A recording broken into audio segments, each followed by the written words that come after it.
All right, guys, how's it going? Welcome to another podcast. So we're going back to the series of why New Zealand is so far ahead of South Africa. And today we're going to be going over Elite Rugby, which is basically Super Rugby. All right. So, as I said, I think this is where we can all agree that shit begins to hit the fan. Now, while I think we're slightly superior at junior level, I think this is where we start to see the gap widen.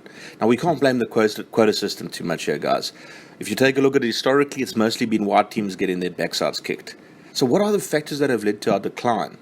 So, firstly, we've got to have to analyze the results since the competition started in 93.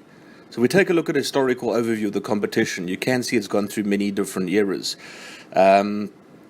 But not many people think of it as starting in 93. They think of it starting in 96 in the professional era. But actually, the first competition was played in 1993, and I think Transvaal won that against Auckland. So let's take a look at the head-to-head. Now, look at that. 179 wins, 12 draws, 294 losses, an average score of 25-29. And a 37% win rate. So, yes, this is where we start to see the gap widen in a big way. Now, if we take a look at a performance overview of all the teams, take a look at that. Every single New Zealand team has won the competition, at least once. In South Africa, we've got 2 out of our 6 teams that have won it. Total trophies for New Zealand teams is 16, and total trophies for South African teams is 4. 16 against 4. That's crazy. That's a massive gap. Now, a lot of people point to it and go, well, look, Australia's also struggled. So New Zealand is just too far ahead of everyone else. Look, guys, this is bullshit. Union's the 3rd most popular code in Australia, right? And if you consider rugby league, their rugby league team has won 11 out of 15 league World Cups. They are basically the Kangaroos, as they're known. They're basically the All Blacks of rugby league. They absolutely decimate everybody. They got 466,000 registered rugby league players and 1.4 million registered Aussie rules players. And look at that, 87,000 registered rugby union players. In South Africa, we got 650,000 registered union players. In New Zealand, 147,000. So now when you consider the respective population, you just see this argument holds no water, guys. Now, if we take a look at Super Rugby, okay, the gap is significant. Obviously, from 96, things have been going south for us. Also, we need to remember that in 2007, when we had 2 South African teams in the final, New Zealand actually rested 22 players for the first 7 weeks. The conference system as it stands now is just a complete joke. It's a huge disadvantage to New Zealand. Yet they still perform highly. But at the same time, it could be a secret strength. When you're playing strength versus strength every week, I think it kind of helps your rugby. Now, if I analyze the results, I think it boils down to 3 core factors. I think we're talking about travel, administration, and player management. So let's start off with travel. Now, I want to take a look at 2 teams in a case study. Let's take a look at Natal and Auckland, or as they know now, Sharks and the Blues. Now, remember in this study, 1995, Free State did replace Natal in what was then the Super 10. So Sharks do a tour to Australia and New Zealand, all right? Whereas the way I consider it, like the Blues just tour South Africa. Now, the reason why I say this is because playing away games, if you're in Australia and New Zealand, it's not that significant. You're on the same continent. Let's say the Blues went off to play the Reds. That's a 4-hour flight, 1-hour time difference. Now, if the Sharks go play the Reds, that's an 18-hour flight and an 8-hour time difference. Now, I'm going to measure this by continent, and I think it's pretty fair to measure this thing by continent. So if we take a look at the period of 93 to 2005, you can see that Australasian games increased significantly from 1996, and the Blues, tour to South Africa, pretty much stayed pretty constant. Now, isn't it interesting? 1996, in the professional era, is when we started seeing, the proverbial shit hit the fan. And let's look at the period of 2006 to 2018. You can see 2006 to 2010, there was a lot more travel, both sides, because obviously we had the Western Force and the Rebels, so we had 5 teams from each region. Now, 2017 and 2018, we added two more bloody continents to this competition. I mean, we added Asia and we added South America. But even if you take all that together, consider that the Sharks have played 101 games on other continents versus the Blues that have played 53 games on other continents. Tell me that doesn't make a difference with a straight face. Now let's take a look at other considerations. Now, let's say the Sharks went on tour to play 4 matches, and they played the Reds, the Brumbies, the Blues, and the Crusaders. That's a total flight time of 49.5 hours, right? 4 weeks of travel at 8 to 9 hour time difference. Now, if the Blues went to South Africa, let's say they played the Sharks and the Lions, that would be a flight time of 39 hours, 2 weeks of travel at a 9 hour time difference. Now, in those two scenarios, who comes back to fresher team? You tell me. So, just in terms of my thoughts on travel, South African teams are playing nearly double the amount of games on other continents compared to Australasian rivals. I think it's had a massive impact on the results, and I think it carries through to the national level. Now, when guys are getting their ass kicked week after week, they're tired, they're battered, all the rest of that, I think that does carry into international level. It's not one of the main considerations, but I think definitely it does play a significant factor. So I think Sanzal know this. That's why they keep on changing the format of the competition. They want to change it again in 2020. What are we going to have now? Super 25? I mean, they're talking about bringing American teams in now. Thank God we haven't found life on Mars yet, because you know Sansa would start a Super Rugby franchise on Mars. I wouldn't put it past them. So let's move on to administration, guys. Now, I think it's fair to say New Zealand administration is light years ahead of South Africa. Now, they developed a macro strategy, right? They said, okay, everything's going to be about the New Zealand Rugby Football Union. Would have filtered down to Super Rugby, then provincial, then club. Now, is it similar to South Africa, you'd say? Not really. Central contracts are in place in New Zealand, which leads to the betterment of the national team. And the strategy of placing Super Rugby teams in the territories, it's just remained unchanged. They've never changed their franchises from 96 to now. And with the macro strategy in place and untouched Super Rugby teams, basically what happens is that they can work out deficiencies in their games along with the New Zealand Rugby Football Union to improve the team. That's why you've seen every single one of these teams win a trophy. That's 100% of New Zealand teams. And 3 out of 5 of the Australian teams have won a trophy. That's 60%. 2 out of 6 of the South African teams have won a trophy. That's 33%. Now, consider that the 3 franchises that are playing for Australia right now, 3 out of the 4, it would be 75% because the force is no longer in the competition. Now let's just take a quick look at the decisions made by the unions. Okay, so New Zealand basically from 93 to 95, the Super 10 era, it would be the top 4 teams from the NPC that would qualify. And in 1996, they decided 5 franchises would be formed. Auckland Blues, and they'd put North Harbour would be absorbed into the Blues, the Waikato Chiefs, the Otago Highlanders, Canterbury Crusaders, and the Wellington Hurricanes. Unchanged for 23 seasons. Now let's take a look at our boy Chiefs. What have they done? 93 to 95, we had the same thing. 96, we still did a top 4 qualification. In 1997, we did the same thing, but we changed the Transvaal to the Gauteng Lions. And in 1998, we introduced a franchise system, the Cats, the Sharks, the Stormers, and the Bulls. Then basically what happened was that from 2006 to 2012, they disbanded the Cats and they created the Cheetahs and the Lions franchises. And in 2013, the Kings entered and the Lions were removed. In 2014, the Kings were removed and the Lions were added. In 2016, the Kings were added. And in 2018, the Kings and the Cheetahs were removed. I mean, Jesus. I'm sorry for blaspheming for my religious followers, but come on. I mean, that's who we need in this. We need Jesus. So, basically what happened was that in the Super 10, South African teams were dominating New Zealand teams. So, what became clear to the New Zealanders that the Super 10 showed a concentration of power lay in 4 South African teams, while in New Zealand it was more spread out.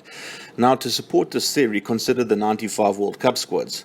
The South African team was made up of players from 5 different teams, and the New Zealand team from players from 8 different teams. So obviously they decided that the best thing to do is spread 5 teams amongst 5 territories. and they understood that the power concentration in the Blues was too high. So they absorbed North Harbour into Auckland, and so certain players dispersed. I mean, if you take a look at Ian Jones and Glenn Osborne, they were North Harbour players, so they could have been absorbed into the Blues, but instead they went off to the Chiefs. And what they did was introduce central contracting, which allowed to move the New Zealand players to different franchises. South Africa has always had the unions dictating to SARU. It's always happened like that. And what impact does central contracting have? Now, consider the 96 Test series between South Africa and New Zealand. Let's take a look at the combinations.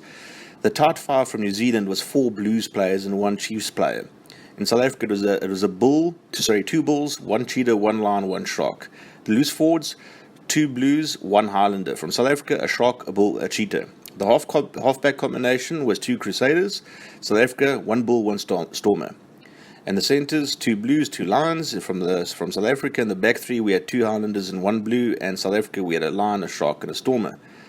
They won that series, and it was the first time they ever won a series on South African soil. They looked at their problems and they sorted their problems out. That's what they did. That's why I have so much respect for this bloody country. Now, South African admins are unable to think outside the box and see the bigger picture. You know, I mean, in 1998, they realized, look, the top 4 qualifier thing wasn't working, so they introduced a franchise system. Instead of looking at geography, they looked at the size of the union. So they combined the Cheetahs with the Lions, and the Stormers, Cats, Bulls, and Sharks were formed.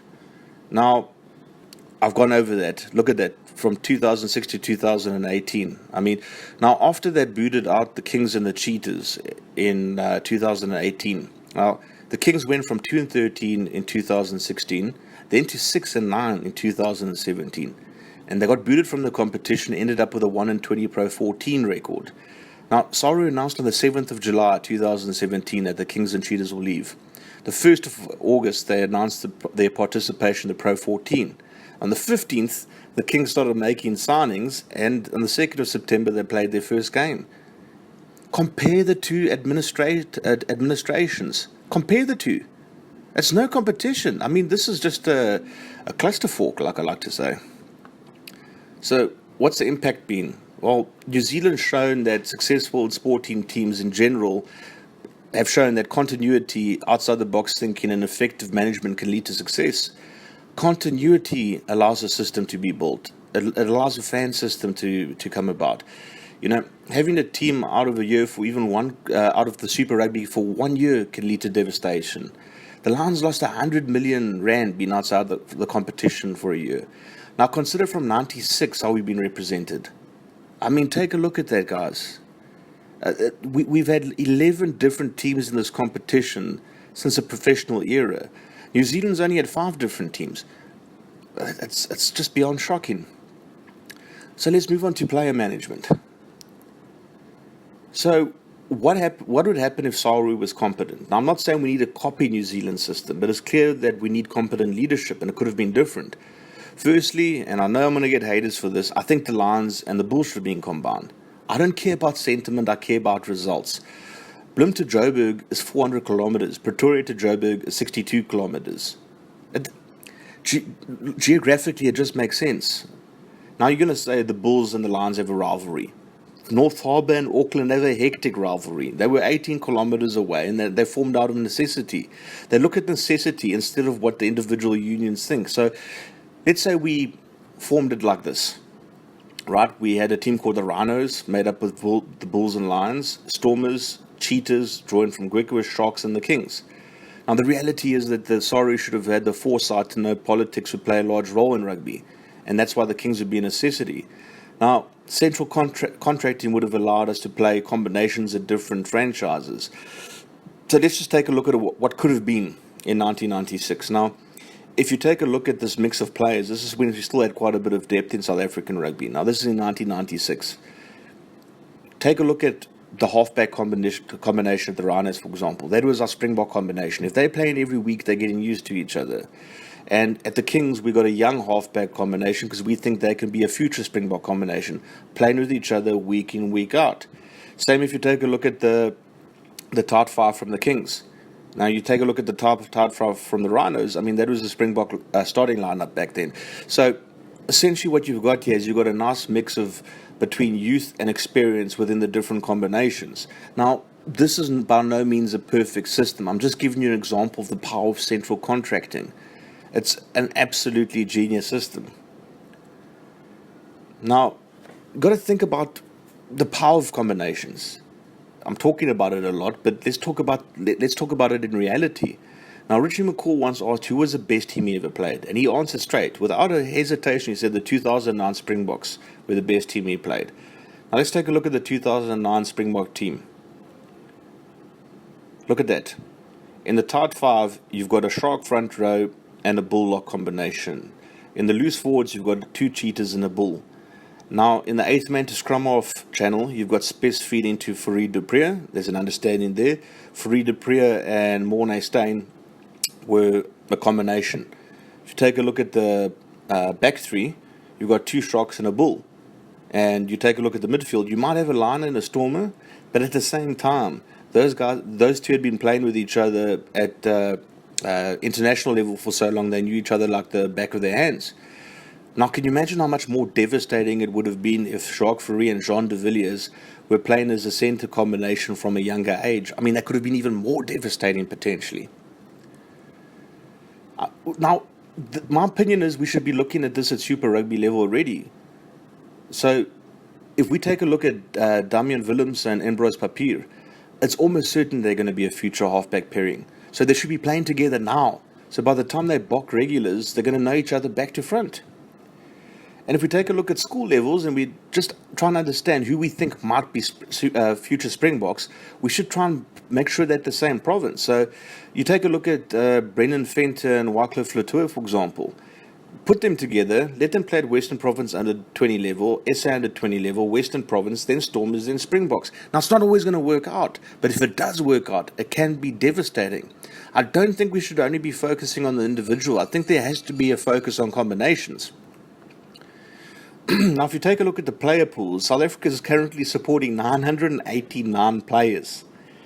Average wage, 485,000 Rand a year. Who wouldn't like that money? New Zealand, on the other hand, has 440 players in the books. But New Zealand was smashing us. Now, if we had 440 players in the books, we could pay an average of 1 million Rand a year to each player and still save 40 million Rand a year. Now, there are more than 400 players plying their trade overseas from South Africa. That number was 235 in 2008. Now, if we were able to retain talent, what did it look like? Well, first thing, let's take a look at what our teams could look like potentially next year, our Super Rugby franchises. That is weak, chaps. That is weak. I mean, we've had a lot of players going overseas. I mean, I just think of Jaco Kriel, and I'm even more worried about after the World Cup. But if you take a look at these teams, it's not looking strong. Any of these teams get bent over by a New Zealand team, hands down. Now, if we just take a look at an overseas-based team, look at that. That's a starting 22 for you. And I can tell you right now, that starting 22 could probably give any of our franchises a good run for their money. Actually, I think this team would be our best franchise. And that's players plying their trade overseas right now, gents. Never mind that. All the experienced heads, the guys that are there to mentor the young guys. Take a look at this. Brasseau, Skalkberger, Willem Alberts, Mornay Steyn. I mean, these are guys that could be mentoring our youngsters right now, but they're playing overseas. Now, I realize it doesn't always work that way. I mean, some guys are going to go overseas and earn a retirement package, but at the same time, we've got to try and keep these guys as long as possible. Look at Heinke van der Merwe. He's one of the best props in Europe. How long has he been out of the country for? So, he wasn't after like a retirement package. He went there to further his career. He should have been playing in South Africa the last 5 or 6 years at least. And also consider the lost Springboks. I mean, out of all these, it gets me upset when I look at that. I mean, CJ Stander and Alan Dull, they became British Lions. David Pocock displayed talent from the age of 13 when he was in Port Alfred. He was immensely talented. Our scouting network should have picked him up and said, right, what do you want to stay over here? We'll send you to the best school. We'll bring you through the system. We'll give your parents great career opportunities. Anything should have been done to keep that guy in the country. But now he's playing for Australia, one of the best flanks on the planet. Pierre, one of the best props on the planet, playing for Scotland. I mean, it goes on. So what did it look like if we could retain all our overseas players and we didn't lose those Springboks? I mean, that's enough for 6 solid franchises, guys. There's not a lot of weakness if you take a look at that. If we moving guys around, there's not a lot of weakness. And take a look at the scrum offs especially. I mean, 5 out of 6 of those scrum offs are playing overseas right now. So it's scary stuff. And out of this list, how many of them do you think have played international rugby? What percent? 90%, gentlemen. 90% of the players you are looking at here right now have an international cap. That's scary. But just don't take my word for it. Take a look what the New Zealand press said. However challenging it is to keeping players in New Zealand, it is nothing compared with the troubles South Africa is facing. That is from the New Zealand press, New Zealand Rugby World, and it's an article from this year, 9th of April 2018. But there's been further mismanagement, guys. I mean, the rotten administration, you can see it everywhere. Most of our unions are completely bankrupt. Border and EP, which make up the Kings, both went into administration. The Leopards can't afford to play travel away games. The games have been forfeited. They said, we can't travel, so we're just going to forfeit the game. Namibia withdrew from the competition because our teams couldn't afford to go travel to another country. Namibia even did a fundraising exercise to try and raise money for other teams to play matches in Windhoek. I mean, it's a disgrace. Now take a look at this. This is from 2002. Nick Mallard says South Africa's top rugby players are fed up with the way the game has been run. The former Springbok coach, who is now in charge of Stade Francais, was in London ahead of his club's European Challenge match against Harlequins on Saturday. Mallard's remarks follow a disastrous Springbok tour of Europe. The tour is marked by dissatisfaction over contracts before the team departed. Mallard is close to Rob van Valk, who's president of the South African Players Association, the body which negotiates contracts, and would have been aware of the players' unhappiness. Now here it comes. The players are getting fed up with the way rugby in South Africa has been run and the Super 12 tournament, said Mallard. They are not being well coached and are getting smashed by the other teams, and it's no fun. He said SA Rugby's policy of refusing to select foreign-based players was harming the country's prospects ahead of next year's World Cup. 5th of December 2002. That's 16 years ago. And the same shit is still being talked about today. So just in terms of my final thoughts, guys, I take my hat off to the Kiwi administrators. I hold no ill will towards them. They've been consistent and they created a structure that's allowed them to dominate world rugby. They've used the funds from TV rights for the betterment of their structures. Sorry, on the other hand, a disaster. Corruption, mismanagement, and zero direction. Thanks a lot for taking the time to watch this video, guys. Much appreciated as always. So next time what we're going to be talking about is coaching. As always, please comment, like, subscribe, all the rest of that. And, like I said, I'm learning a hell of a lot from you guys. So the more you comment, the more I learn, and, the better I can sort of make these videos. All right, guys, have a great one. Cheers. Bye.